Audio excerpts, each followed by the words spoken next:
Man is his own university. La vie est un choix. Quel est votre choix? La pauvreté ou la richesse? Ici, le choix est vite fait et connu. C'est la richesse, la prospérité, le bonheur, l'abondance, l'éducation honnête, l'amour, le pardon et le partage. Vous êtes né riche et heureux pour être riche et heureux. La richesse et le bonheur sont des droits à manifester. Ne laisse personne te dire le contraire. Même pas moi, coach Simon Ouedraogo. Nos conférences, séminaires et formations sont taillées sur mesure pour vous.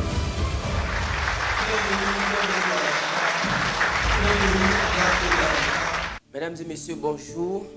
Et moi, c'est coach Simon Ouedraogo. Je suis là aujourd'hui dans cette vidéo pour vous apporter des éléments substantiels pour votre avenir, qui va vous permettre de faire des grands choix pour votre future génération.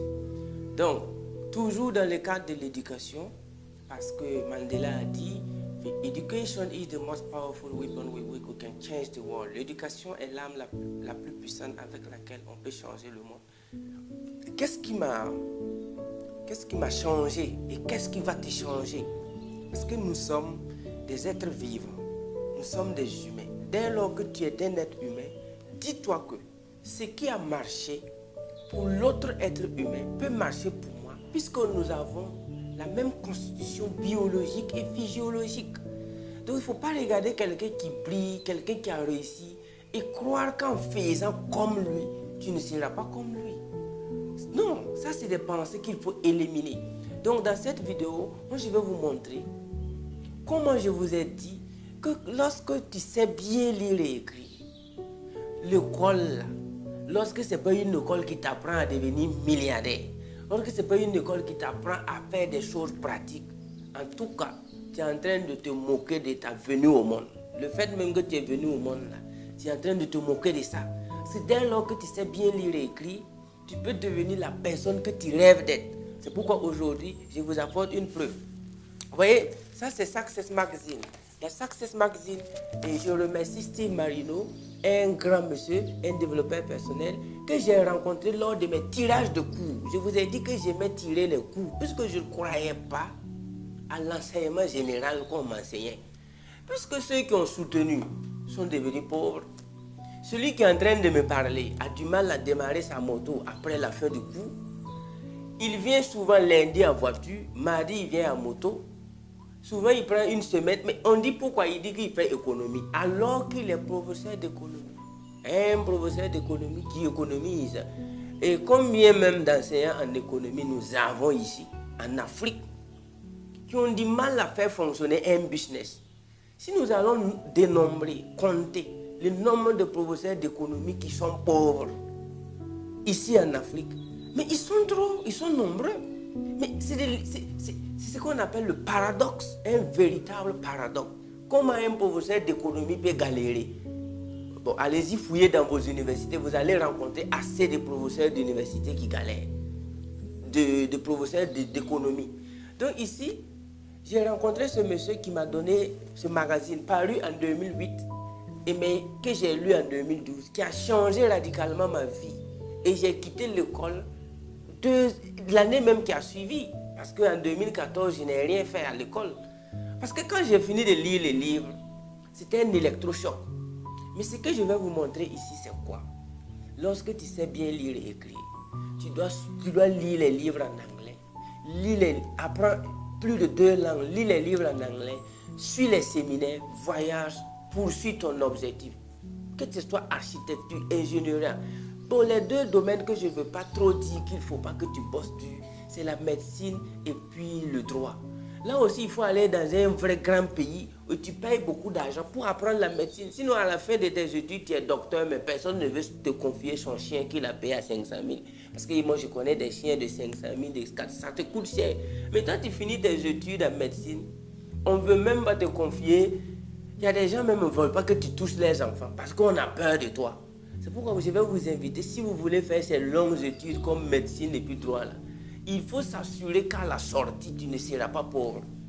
S'il y a une petite probabilité pour que tu sois pauvre à la fin de tes études en médecine ou en droit, s'il te plaît, il ne faut pas forcer. Parce que ça va te faire mal. Quand tu vas voir des camarades qui ont quitté l'école tôt, quand tu vas voir des camarades qui n'ont même pas bossé comme toi, qui roulent avec des V8 et des Prado, ça va te faire mal. Tu ne pourras pas supporter. C'est pourquoi il faut tout faire. Le seul lieu où tu ne dois pas galérer, c'est dans la médecine et puis le droit, parce que ça prend du temps. Donc ici, dans ce magazine qui a changé ma vie, moi je vais vous montrer quelque chose. J'insiste sur le temps en Afrique. Nous les jeunes Africains, on ne sait pas utiliser notre temps. Souvent, moi je travaille du lundi au lundi. Je ne connais pas dimanche, mais je vois souvent des jeunes qui sont assis, ils boivent du thé parce que c'est dimanche. Je vois souvent des jeunes qui sont assis du matin jusqu'au soir en train de causer. Souvent, je pense que c'est des Saoudiens. C'est les peaux qui me font souvent. Je dis, mais ce sont des dignes, ce sont des héritiers. Et là, est-ce que les parents n'ont pas de bateau à quelque part? Est-ce que lui, ce n'est pas des enfants des multimilliardaires qui causent? Quand je m'approche souvent, je me rends compte que souvent, ils ont du mal même à payer le sucre.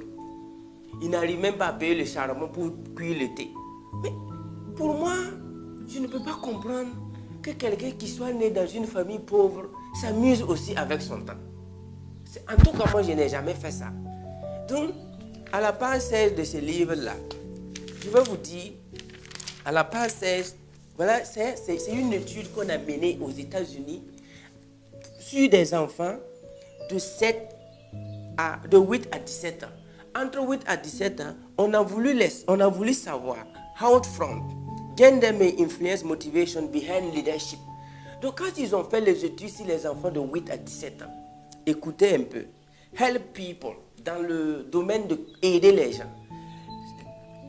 70% des filles qui ont entre 8 et 17 ans aux États-Unis ont un rêve pour aider les gens, entre ces tranches d'âge-là, et ils veulent aider les gens. Maintenant, il y a 50% des jeunes garçons qui ont pour ambition aider les gens. Maintenant, share knowledge, partager la connaissance. Quand ils poursuivent l'enquête, entre 8 et 17 ans, 50% des filles ont comme pour ambition partager leurs connaissances. Quand on poursuit les études encore, change the world, changer le monde. Voici comment des enfants de 8 à 17 ans pensent aux États-Unis. Le taux d'enfants, le nombre d'enfants, quand on a fait l'enquête, tous les Américains, ceux qui veulent changer le monde entre 8 et 18 ans, qui ont pour ambition de changer, les filles, elles sont à 50% et les garçons à 35%. 35% des jeunes de 8 à 17 ans veulent changer le monde et 50% des filles veulent changer le monde. Ensuite, be your own boss, être son propre patron, posséder son entreprise. Il y a 40% des jeunes de 8 à 17 ans aux États-Unis veulent avoir leur propre entreprise et 35% des filles veulent avoir leur propre entreprise. Je dis toujours 8 à 17 ans. Ensuite, make money, avoir de l'argent. Il y a 35% des jeunes de 8 à 18 ans, à 17 ans, veulent posséder, commencent à chercher l'argent, commencent à rentrer dans la vie active. Et concernant les femmes, c'est 30% des filles qui veulent avoir leur propre argent. Dernier niveau, have power, avoir le pouvoir. Il y a 25% des hommes de 8 à 17 ans qui pensent dans leur esprit qu'ils veulent le pouvoir, qu'ils veulent un grand rêve, c'est-à-dire gouverner, have power. Et au niveau des filles, c'est 15%. Donc, c'est ce livre-là, moi j'ai lu et j'ai passé ça à pas mal de mes étudiants, mes frères qui ont quitté. Je pense que c'est ça qui a poussé même ma femme à quitter l'école. Parce que je me rappelle que quand je lui ai donné le magazine, elle a fini de lire, elle était en classe de terminale. Elle a quitté l'école en classe de terminale. Elle est venue me dire que mais elle a plus de 18 ans. Et elle ne savait même pas à l'époque ce qu'elle voulait faire. Et je pense que ce n'est pas ma femme seulement. Elles sont nombreux ceux qui ne savent pas ce qu'ils veulent faire à 18 ans, 20 ans. Mais quand elle a lu, elle m'a dit qu'elle s'est sentie beaucoup gênée. Qu'elle a senti que l'éducation qu'elle a bossée ne l'a pas éveillée. Plus d'autres choses. Elle a lu beaucoup de livres et elle a droit à aujourd'hui, elle est entrepreneur. Elle a 2 entreprises. Elle coach les filles, elle coach les femmes, elle aide les hommes, elle aide les enfants à s'éveiller mentalement. Donc ça, ça m'a beaucoup touché. Et je suis en train de vous dire en tant que jeune Africain, quel est ton rêve? Et puis, je vous rappelle, help people, share knowledge, change the world, be home boss, make money, have power. On n'a pas dit avoir diplôme ici. Dans toute l'enquête, là, on n'a pas parlé de diplôme. On n'a pas parlé de postuler à un emploi. On n'a pas parlé de chercher travail. On a dit aider les gens, partager sa connaissance, changer le monde, être ton propre boss, avoir de l'argent et avoir le pouvoir. Mais si on prend la majorité de la jeunesse africaine, avec niveau bac même plus, tout 90% là, rêve d'avoir un bon emploi, rêve d'avoir un bon poste, rêve de poursuivre même aller au master 12. Quand est-ce que nous on va se réaliser? When are we going to take action? When are we going to be aware? Quand est-ce que nous serons conscients qu'on ne doit pas gaspiller notre temps? Et pour confirmer ça, je m'en vais à la page 66 du magazine. Vous montrer quelque chose qui va vous choquer. À la page 66, qu'est-ce qu'on a dit là-bas? La page 66, puisque à la couverture de ces livres-là, c'est Donald Trump qui était couverture. Couverture, c'est Trump. Regardez un peu. Le Donald Trump, c'est pas parce que moi j'ai aimé Trump, j'ai lu ses livres avant qu'il soit président à la Maison Blanche. Donc depuis qu'il est président, je suis même plus trop ses tweets. Mais avant qu'il soit président, il était un éducateur, il était un papa, il était un grand monsieur qui motivait, qui créait beaucoup de choses aux États-Unis et respecté. Donc, il est né le 14 juillet 1946. Ce que je vais vous montrer ici, c'est vous allez suivre avec moi et me dire c'est à quel moment Donald Trump a gaspillé son temps, comme nous les jeunes Africains. Tous les milliardaires n'ont même pas eu un mois pour gaspiller. Mais nous les jeunes Africains, on a souvent eu 2 ans pour gaspiller. À cause de 0,5, on a fait redoubler des gens. À cause de 0,25, on a dit à des gens qu'ils ne passent pas en classe supérieure. Même à l'université, à cause de 0,050, il y a des gens qui ont repris la médecine. À cause de 0,05, il y a des gens qui ont repris une année. Et puis il est fier de reprendre. Et la vie s'en va. Parce qu'ils sont rigoureux. Et lui, une rigueur dans laquelle même ils vivent dans la pauvreté aussi. Quand on est dans la pauvreté, il faut arrêter d'être rigoureux dans la pauvreté. Parce que ça va renouveler la pauvreté. Mais quand on commence à être riche, il faut être rigoureux. Donc je vais vous lire le timeline. On appelle ça Donald Trump timeline. Et vous allez voir avec moi, c'est à quel moment il a joué avec sa vie. Comme nous les jeunes Africains qui le faisons dans les maquis, les débits de boissons, l'alcool, les causeries inutiles, les grains de thé, tout. Écoutez, la vie se paye cash ici. Arrêtez de gaspiller votre temps. Faites quelque chose. Né en 1946, il a rejoint l'armée Inter New York Military Academy à 13. À l'âge de 13 ans, Donald Trump est déjà dans l'académie militaire des États de New York. 13 ans. Vous voyez déjà qu'eux, ils ne jouent pas avec l'âge. Mais ici, à 25 ans, tu veux entreprendre, on dit que tu es jeune. À 22 ans, tu veux faire quelque chose, ce sont tes parents même qui viennent dire que non, que ce n'est pas encore arrivé. Mais lui, à 13 ans, il était déjà dans l'armée. En 1964, quand il avait 18 ans, il possédait déjà 12 millions de dollars dans son compte. À l'âge de 18 ans, Donald Trump avait commencé le real estate business avec son père, Fred Trump. Donc à 18 ans, les gars a 12 millions de dollars. En 1964, combien valait 12 millions de dollars en francs CFA? Je continue. À l'âge de 22 ans, il fait Wharton School. Quand on dit Wharton School, là, comment je vous ai dit que si vos parents ne sont pas des millionnaires, il ne faut pas forcer la vie là. En tout cas, Fred Trump, ça va. Donald Trump n'a pas voulu dire qu'il est fils de riche. Il a bâti sa richesse aussi, à part.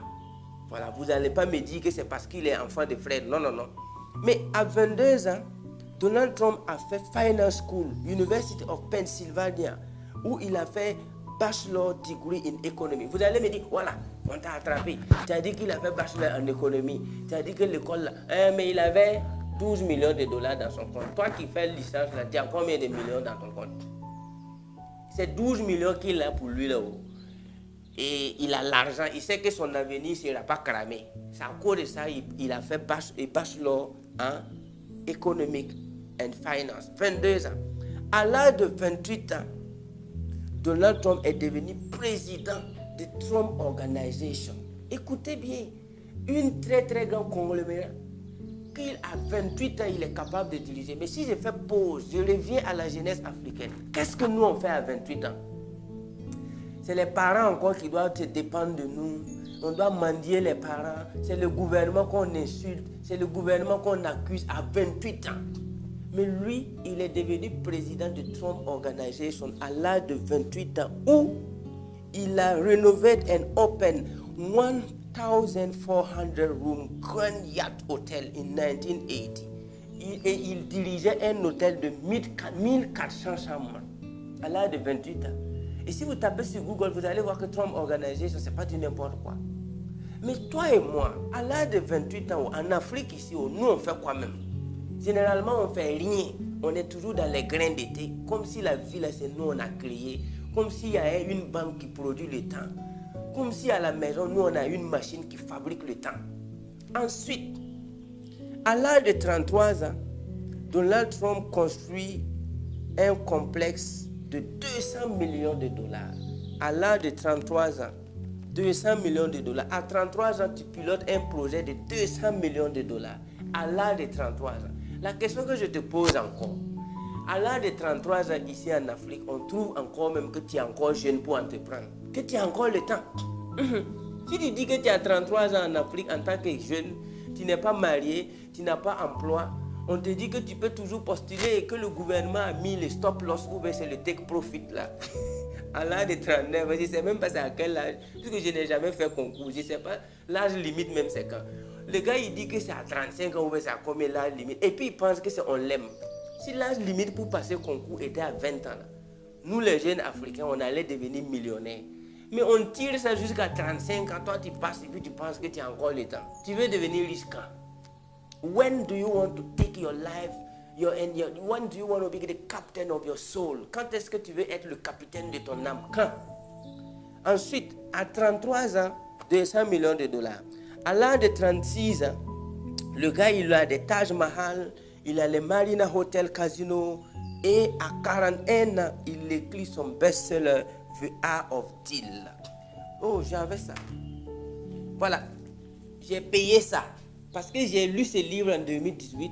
J'ai dit, je vais me débrouiller pour payer Art of Deal. Puisqu'il a écrit ça à l'âge de 41 ans. Vous savez comment j'ai eu ce livre-là? Ça n'existe pas ici au Burkina. Dans les librairies, là. J'ai fouillé. D'ailleurs, même, on m'a recommandé beaucoup de livres. Robert Kiyosaki m'a recommandé des livres. T. Harvey Eker, Napoléon. J'ai fait le tour de mon pays. C'est pourquoi nous sommes en train de construire une des plus grandes bibliothèques. Je dirais même de l'Afrique de l'Ouest au Burkina. En termes de livres, là, vous allez venir vous cultiver au Burkina Faso. Le projet est déjà en place et ça suit son cours. Si vous ne lisez pas des grands livres, comment voulez-vous être grand? How do you want to be big if you don't read big books written by big people? It can't be done. Donc moi j'ai tout fait. J'ai voyagé. J'ai quitté le pays pour aller posséder ce livre-là, The Art of Deal. Et si vous lisez ça, vous allez savoir de quoi je parle. Donc, à l'âge de 42 ans, il est sur un Central Park de 407 millions de dollars. À 42 ans, Donald Trump traite 407 millions de dollars. Vous voyez? Mais toi, à 40 ans, nos parents, nos grands frères, nos oncles, à 40 ans, ils sont sur quel projet? À 50 ans, c'est quel projet? Et les gars se bagarrent pour 10 000 dans les services. Les gars se donnent des coups de poing. Pour une affaire de 25 000, ils se whack. Ils font whack même au service pour maintenir un poste de 100 000 le mois. À l'âge de 50 ans. Mais lui, il continue. À 43 ans, c'est 350 millions de dollars qu'il paye maintenant une compagnie aérienne. Donald Trump paye une compagnie aérienne à l'âge de 43 ans. Donc en 1990 à 44 ans, comme en business, il y a des hauts et des bas. Il a eu ce qu'on appelle la grande réception. Trump face bankruptcy. Il a fait faillite. Mais bon, quand on dit un milliardaire a fait faillite, bon, les pauvres ne peuvent pas participer parce que faillite d'un milliardaire veut dire qu'il vit bien, mais il est en faillite. Donc il a fait faillite à 44 ans, où il était obligé de bosser. Et il est revenu à l'âge de 53 ans. Il commence maintenant à se rattraper. Mais il a tout gagné à l'âge de 51 ans, où il a écrit The Art of Comeback. J'ai ce livre-là aussi. le livre de Donald Trump, The Art of Comeback. Là, je l'ai ici en PDF dans mon ordinateur. Qu'il a vendu à 2 milliards de dollars. Écoutez bien, à l'âge de 50 ans, Donald Trump écrit un livre qu'il vend à 2 milliards de dollars. Est-ce que vous, là-haut, vous avez déjà écrit un livre et puis vendre 10 exemplaires? Vous savez comment vendre 2 milliards de dollars? C'est combien d'exemplaires vendus? Ce sont des millions d'exemplaires vendus. Et on a même précisé report net worth of. C'est-à-dire net worth, c'est-à-dire un bénéfice net de 2 milliards de dollars. Je ne suis pas en train de vous parler de Donald Trump Maison Blanche. Je suis pas en train de parler, je suis en train de vous dire timeline, comment on gère sa vie jusqu'à être un vieux responsable. Si vous ne voulez pas être des vieux irresponsables, vous devez prendre votre jeunesse au sérieux pour que d'ici 50, 60 ans, que tu puisses faire comme ça et puis donner aux jeunes pour montrer que tu ne t'as pas amusé avec ton temps. Donc, à l'âge de 51 ans, le gars, il écrit un livre qui vend 2 milliards de dollars. Ensuite, à 52 ans, le gars travaille sur des 5 millions de dollars. Les millions de dollars, ce n'est plus rien, ce n'est plus quelque chose. 53 ans, il commence à développer des terrains de golf. Ok? Et des trucs de luxe. À 58 ans maintenant, il lance ce qu'on appelle NBC Reality Show, The Apprentice. C'est-à-dire un programme télé où il est devenu star. Maintenant, à l'âge de 60 ans, il lance des usines de vodka. Il n'y a pas de temps pour perdre. À 60 ans, c'est des usines. Mais vous voyez comment, la manière dont nous on gère notre vie là-haut. Si on ne change pas, vous êtes sûr qu'à 60 ans, nous on peut avoir même poulet. Il faut qu'on arrête de gaspiller notre temps en écoutant des choses qui ne sont pas vraiment dignes d'être écoutées. À l'âge maintenant de 61 ans, il va à Hollywood. Il va faire des pas à Hollywood, 61 ans. À 62 ans, il va faire Trump International Hotel, Trump Tower Open in Chicago, à Las Vegas. Donc, son aventure s'arrête là. Et aujourd'hui, Donald Trump pèse 74 ans en étant président des États-Unis. Donc ici, si tu n'aimes pas Trump, oublie l'histoire de moi, j'ai parlé mon temps à parler de Trump. Laisse Trump là. Toi aussi, peu importe l'âge que tu as, que tu aies 50 ans, que tu sois un vieux de 60 ans à m'écouter, que tu aies 70 ans, il te reste une vie, il te reste des années à passer. Même s'il te reste un mois, écris quelque chose sur le papier. This is how I will manage my time. Voici comment je vais gérer mon temps. Donc moi qui vous parle là, je ne suis pas un parvenu.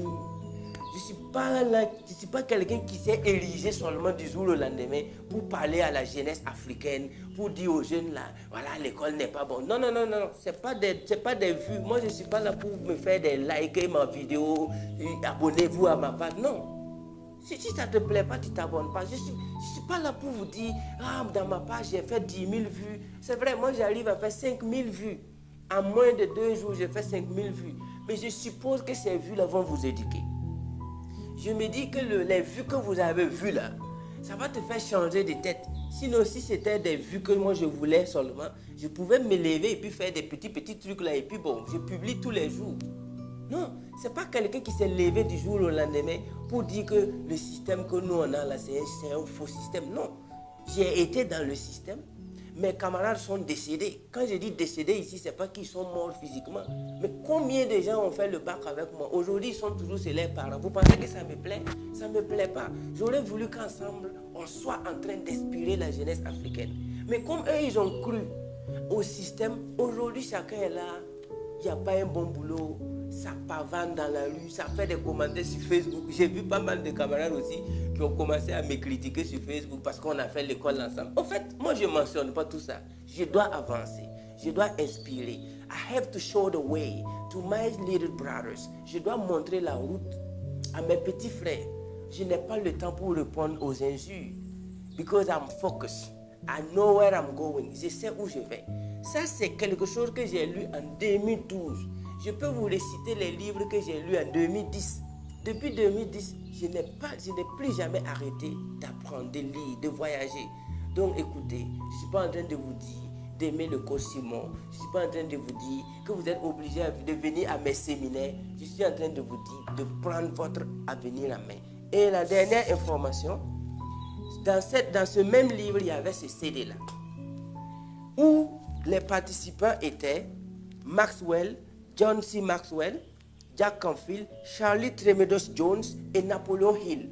Mais ils ont dit dans ces livres que c'est un audiobook. J'ai lu les livres en 2012. J'ai arrêté d'être bête en 2012. J'ai arrêté de gaspiller mon temps en 2012, dans le vrai sens du terme. En 2012, j'ai galéré. En 2013, j'ai galéré. En 2014, j'étais piéton. Quand je faisais la vente ambulante à Ouaga, tous mes camarades qui avaient la licence se moquaient de moi. Parce que pour eux, j'ai été dans une grande université, j'ai refusé de soutenir, j'ai quitté l'école, je n'ai pas de diplôme. Voilà, ton malin là, c'est pas toi qui es devenu vendeur ambulant ici. Ils me croisaient dans la rue, je marchais, et puis j'avais fait même la France, j'ai fait 2 semaines en France. Quelqu'un qui fait 2 semaines en France qui devient vendeur ambulant à Ouagadougou, vous pensez que je ne savais pas ce que je veux? Je marchais sous le soleil, je vends pour pouvoir fonder mon entreprise. C'est pourquoi dans mon école à l'heure là, c'est une école de vente ambulante. Celui qui refuse là-bas de sortir convaincre quelqu'un, moi je le chasse. Donc quand je faisais cette vente ambulante, j'ai croisé tous les camarades, même certains même qui parlent sur Facebook là. On s'est vu quand je circulais à pied pour vendre mes marchandises. J'ai déposé le bac, le BPC, le fait que j'ai été à l'université, j'ai annulé tout ça. Et je suis devenu vendeur ambulant dans la rue de Ouagadougou. Parce que j'ai compris qu'on m'a menti à l'école. Mes camarades qui m'ont dévancé n'ont pas réussi. Mes enseignants galèrent comme des rats d'église. Donc, qu'est-ce que je dois m'inspirer ailleurs? Et quand je me suis inspiré, j'ai gardé ces CD-là. Chaque jour que je lis les livres, je garde ces CD. C'est en 2020 qu'aujourd'hui, j'écoute le CD ici. Vous voyez cette clé-là? Regardez bien la clé. Voilà. Je suis pas... Il faut... Je sais. Je suis en train de te dire, toi jeune là, il faut que tu prennes ta vie en main. Arrête d'écouter ceux qui ont échoué. Moi, j'ai lu ceux qui ont réussi. J'ai écouté ceux qui ont réussi. Aujourd'hui, j'écoute ce CD-là dans une Range Rover Sport. Mais j'ai marché à pied à Ouaga en 2015, 2014. J'étais piéton à Ouagadougou. Je marchais à pied. Je me suis marié avec VTT. Et beaucoup de gens sont venus à mes fiançailles pour se moquer de moi. Et dire à ma femme que toi, tu veux épouser un homme avec VTT pour faire quoi? Et ma femme leur disait, je ne suis pas en train d'épouser un homme. Je suis en train d'épouser une vision. C'est pourquoi je l'aime. Et I love her. On s'entend bien. Elle a dit, je ne suis pas en train d'épouser Simon. Je suis en train d'épouser une grande vision. Donc avec son VTT là, je vais me marier avec lui. Mais regardez ce que le VTT est devenu en moins de 5 ans. Puisque le mariage là, ça s'est passé en novembre 2016. Donc pour dire même en 2017. Donc moi j'ai eu ma première moto en 2018. Je n'avais pas de moto, je n'avais pas pu payer moto. Mais tu payes moto en 2018, en 2019 tu payes voiture. C'est un plan que j'ai mis en place depuis mon enfance. C'est un plan que j'ai mis en place depuis le jour que j'ai appris que l'école qu'on est en train de nous enseigner là, il faut qu'on change. Mais je ne veux pas rejoindre les mouvements, des grévistes, non, des trucs de société civile. Non, moi je vais prendre ma vie en main. Je vous invite, jeunesse africaine. Si aujourd'hui, si j'ai lu ces genres de livres en 2012 et qu'aujourd'hui j'écoute mon CD audio dans une Range Rover Sport, c'est pas Range 2008, c'est pas Range 2009. Donc écoutez, vous pouvez faire mieux que moi. Tu peux faire mieux que moi. La bonne nouvelle est que mes étudiants ont commencé à payer voiture à l'âge de 25 ans. Alors que moi, j'ai payé voiture à l'approche de 30 ans. Vous voyez que c'est mes étudiants là. Je suis sûr qu'eux, ils vont payer les ranges là à 22 ans. Puisque je recrute de 16 à 25 ans. Ceux qui vont bien écouter là, à 22 ans, ils vont payer des voitures. À 25 ans, ils vont se marier. Ils vont aller en lune de miel à Singapour. Ils vont aller en lune de miel à Dubaï. Ils vont voyager, ils vont impacter, ils vont sauver des vies. Chers frères et sœurs, we are born to shine. Nous sommes nés pour réussir. La vraie voie du succès, il faut chercher. Tu vas trouver. I love you. We're gonna shine. Africa is the future.